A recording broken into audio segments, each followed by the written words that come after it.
નમસ્કાર. ચાલો આજે આપણે ગણિતના એક બહુ જ મૂળભૂત પણ એટલા જ મહત્વના કોન્સેપ્ટને સમજીએ, ક્ષેત્રફળ. ભલે આ શબ્દ સાંભળવામાં સાદો લાગે, પણ આપણા રોજિંદા જીવનમાં એ ખૂબ જ ઉપયોગી છે. તો ચાલો શરૂ કરીએ. તો સૌથી પહેલો અને સૌથી જરૂરી સવાલ, આ ક્ષેત્રફળ છે શું? આપણે સૌએ આ શબ્દ તો સાંભળ્યો જ છે, પણ શું આપણે એનો સાચો મતલબ જાણીએ છીએ? એકદમ સહેલી ભાષામાં કહીએ તો ક્ષેત્રફળ એટલે કોઈ પણ સપાટ વસ્તુ કેટલી જગ્યા રોકે છે, બસ એનું માપ. માની લો કે કોઈ પુસ્તકનું કવર છે કે પછી જમીનનો કોઈ પ્લોટ, આ બધા જે જગ્યા રોકે છે એને જ આપણે ક્ષેત્રફળ કહીએ છીએ.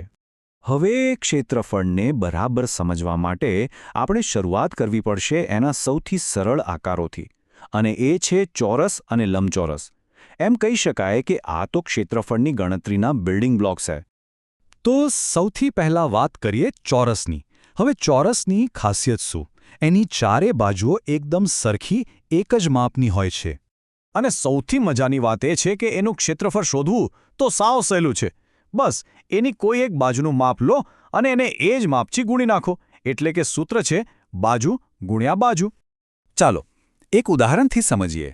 ધારી લો કે આપણી પાસે એક ચોરસ છે જેની દરેક બાજુ 5 સેન્ટીમીટરની છે. તો સૂત્ર શું કહે છે? બાજુ ગુણ્યા બાજુ, એટલે કે 5 ગુણ્યા 5. જવાબ શું આવ્યો? 25. તો આ ચોરસનું ક્ષેત્રફળ થયું 25 ચોરસ સેન્ટીમીટર. જુઓ કેટલું સહેલું છે. ચોરસ પછી હવે વારો છે લંબચોરસનો. આમાં થોડો ફેર છે. લંબચોરસમાં ચારેય બાજુઓ સરખી નથી હોતી, પણ હા, એની સામસામેની બાજુઓનું માપ હંમેશા એક સરખું હોય છે. અને એનું ક્ષેત્રફળ શોધવાનું સૂત્ર પણ એટલું જ સીધું સાધું છે. બસ એની લંબાઈ અને પહોળાઈનો ગુણાકાર કરી દો, એટલે સૂત્ર બન્યું લંબાઈ ગુણ્યા પહોળાઈ.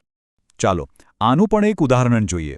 માની લો કે એક લંબચોરસ છે જેની લંબાઈ 6 સેન્ટીમીટર છે અને પહોળાઈ 4 સેન્ટીમીટર છે. તો આપણે શું કરીશું? 6 ગુણ્યા 4, એટલે જવાબ આવ્યો 24. તો આ લંબચોરસનું ક્ષેત્રફળ છે 24 ચોરસ સેન્ટીમીટર. અહીંયા એક બહુ મજેદાર વાત છે, ખબર છે? દરેક ચોરસ એ એક ખાસ પ્રકારનો લંબચોરસ જ છે. વિચારો, જો કોઈ લંબચોરસની લંબાઈ અને પહોળાઈ બંને સરખી થઈ જાય તો એ શું બની જાય? ચોરસ. બરાબર ને? એટલે જ બંનેના સૂત્રો એકબીજા સાથે જોડાયેલા છે. સારું, તો ચોરસ અને લંબચોરસ તો સમજાઈ ગયા. હવે થોડું આગળ વધીએ અને વાત કરીએ 3 બાજુઓવાળા આકારની, એટલે કે ત્રિકોણની. ત્રિકોણ નામ પરથી જ ખબર પડે, 3 ખૂણા અને 3 બાજુઓ. એના ક્ષેત્રફળની ગણતરી થોડી જુદી છે, પણ છે બહુ જ રસપ્રદ. ત્રિકોણનું ક્ષેત્રફળ શોધવા માટેનું સૂત્ર છે અડધો ગુણ્યા પાયો ગુણ્યા ઊંચાઈ. હવે આ પાયો એટલે શું? એ ત્રિકોણની નીચેની બાજુ, અને ઊંચાઈ એટલે એ પાયાથી લઈને ઉપરના ખૂણા સુધીનું સીધું અંતર. ચાલો આને પણ એક ઉદાહરણથી પાક્કું કરી લઈએ. ધારો કે એક ત્રિકોણનો પાયો 8 સેન્ટીમીટર છે અને એની ઊંચાઈ 5 સેન્ટીમીટર છે. તો સૂત્ર પ્રમાણે પહેલા 8 અને 5નો ગુણાકાર કરો. કેટલા થયા? 40. હવે એનો અડધો કરવાનો છે, એટલે કે 40 ભાગ્યા 2. તો આપણો જવાબ આવ્યો 20. એટલે કે ક્ષેત્રફળ છે 20 ચોરસ સેન્ટીમીટર. ઓકે, અત્યાર સુધી આપણે સીધી લીટીઓવાળા આકારો જોયા, પણ હવે એવા આકારની વાત કરીએ જેમાં એક પણ સીધી લીટી નથી. વર્તુળ. તો આ ગોળ આકારની જગ્યા કેવી રીતે માપવી? વર્તુળનું ક્ષેત્રફળ ગણવું હોય ને, તો એની એક જ વસ્તુ સૌથી મહત્વની છે, એની ત્રિજ્યા, જેને આપણે આર કહીએ છીએ. ત્રિજ્યા એટલે બીજું કંઈ નહીં પણ વર્તુળના બરાબર કેન્દ્રથી લઈને એની ધાર સુધીનું અંતર. અને આના પરથી જ એનું પ્રખ્યાત સૂત્ર બને છે પાઈ આર સ્ક્વેર. આમાં પાઈ એક ખાસ નંબર છે જેની કિંમત લગભગ 3.14 જેટલી હોય છે, અને આર સ્ક્વેર એટલે ત્રિજ્યાનો 2 વાર ગુણાકાર, એટલે કે આર ગુણ્યા આર.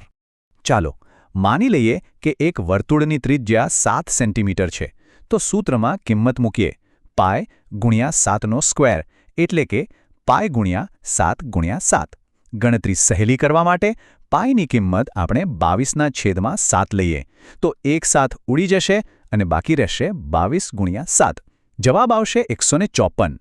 તો ક્ષેત્રફળ થયું આશરે 154 ચોરસ સેન્ટીમીટર. તો આપણે ચોરસ, લંબચોરસ, ત્રિકોણ, વર્તુળ આ બધાના ક્ષેત્રફળ શોધતા શીખી ગયા. પણ મોટો સવાલ એ છે કે આ બધી ગણતરીનો ફાયદો શું? આપણા રોજના જીવનમાં ક્યાં કામ આવે છે? જરા આસપાસ નજર કરીએ. ઘરની દિવાલ પર કલર કરાવવો છે તો કેટલો કલર જોઈશે એ જાણવા ક્ષેત્રફળ જોઈએ. રૂમમાં કાર્પેટ પાથરવી છે તો એનું માપ પણ ક્ષેત્રફળથી જ નક્કી થાય. કોઈ ખેડૂતને પોતાના ખેતરનું માપ કાઢવું હોય કે પછી બગીચામાં ક્યાં કયા છોડ લગાવવા એનું પ્લાનિંગ કરવું હોય, આ બધું જ ક્ષેત્રફળ પર આધાર રાખે છે. હકીકતમાં ક્ષેત્રફળ આપણી ચારેય બાજુ છે. તો આ બધી વાતચીત પછી હવે એક સવાલ. આ સિવાય આપણી આસપાસની દુનિયામાં ક્ષેત્રફળ બીજે ક્યાં ક્યાં છુપાયેલું છે? જરા ધ્યાનથી જોજો, જવાબ બહુ રસપ્રદ મળશે.